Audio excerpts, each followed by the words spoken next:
বাবারে, এ যে সাপ! সাপে আমার দুধ খাচ্ছে। একটুও নড়লে যদি কামড়ে দেয়, হে কৃষ্ণ রক্ষা করো আমাকে। কই গো, শুনছো? সূর্যি যে মাথার উপর উঠে গেল। তাড়াতাড়ি গোয়ালে চলো। তুমি বাছুরটাকে না ধরলে আমি দুধটা দুইব কেমন করে? আমার গোপালের যে বড্ড খিদে পেয়েছে। তাছাড়া তুমিও তো বাজারে যাবে নাকি দুধটা নিয়ে? হ্যাঁ গিন্নি, চলো চলো, খুব দেরি হয়ে গেল আজ। তারপর তারা দুজনে গোয়ালের দিকে চলে যায়। কুসুমপুর গ্রামের বেশিরভাগ মানুষই ছিল গোয়ালা। তারা গরুর দুধ আর দুধের তৈরি নানান রকম মিষ্টি বিক্রি করে তাদের সংসার চালাতো। সেই গ্রামেরই পাশের এক জঙ্গল থেকে এক নাগরাজ তার সাঙ্গপাঙ্গ নিয়ে এসে হাজির। সেই নাগরাজের এত খিদে যে সে সারা দিন শুধু খেয়েই যেত, কিন্তু তবুও তার খিদে মিটত না। সেই নাগরাজের ছিল দুই চেলা, ঢোড়া আর বোড়া। একদিন সে তার চেলা ঢোড়া সাপকে আদেশ করে, এই ডোরা, যা আমার জন্য কিছু খাবার নিয়ে আয়, আমার বড্ড খিদে পেয়েছে। আবার খিদে?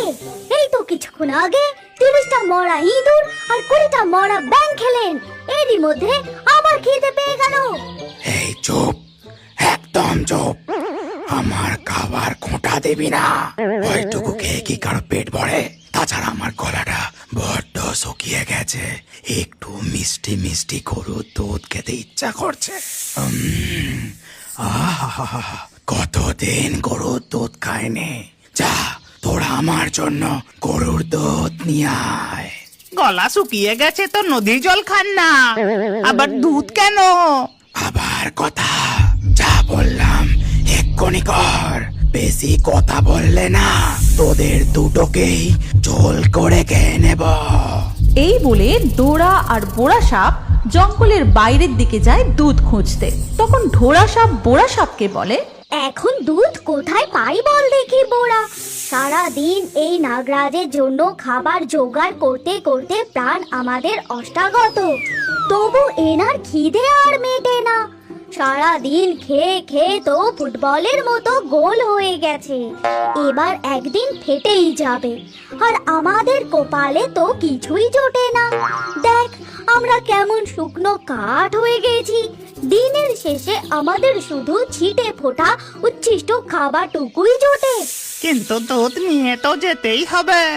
দেখলি না কি বললো? না হলে আমাদেরকেই কেটে ঝোল করে খেয়ে নেবে। চল চল, খুঁজি চল।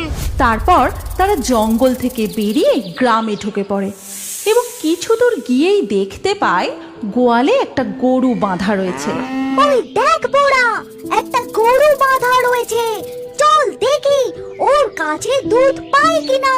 তারপর তারা দুজনে মিলে গোয়াল ঘরে ঢুকে যায় আর গোয়াল ঘরে ঢুকে মুখে করে গরুর দুধ টানতে থাকে। আর সেটা দেখে নীনাগাই খুব ভয় পেয়ে যায়। তারপর একটুও না নড়ে সে চুপচাপ দাঁড়িয়ে থাকে আর মনে মনে বলে, ওরে বাবারে, এ যে সাপ! সাপে আমার দুধ খাচ্ছে। একটুও নড়লে যদি কামড়ে দেয়, হে কৃষ্ণ রক্ষা করো আমাকে। শোন, আমাদের কথা যদি তুই কাউকে বলিস তাহলে পরের দিন বলে ছবি করে দেব, বুঝেছিস? তারপর তারা সব দুধ শুষে বার করে নিয়ে সেখান থেকে চলে যায় আর নাগরাজকে গিয়ে সেই দুধ দিয়ে দেয়। দুধ খেয়ে নাগরাজ বলে, কি স্বাদ, কি স্বাদ! দুধ খেয়ে একেবারে প্রাণ জড়িয়ে গেল। কোথায় পেলি রে এই দুধ? কোথায় আবার? পাশের গ্রাম থেকে নিয়ে এলাম। বাহ, বেশ বেশ।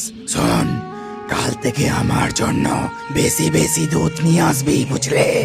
এই বলে নাগরাজ সব দুধ খেয়ে নেয়। এই গল্পের পরবর্তী পর্ব যদি তোমরা দেখতে চাও তাহলে কমেন্টে নেক্সট পার্ট অবশ্যই লেখো। আর আমাদের ফেয়ারি টুনস বাংলা ফেসবুক পেজটি এক্ষুনি ফলো করে নাও। এই গল্পটি ভালো লাগলে লাইক দিয়ে শেয়ার করে দাও।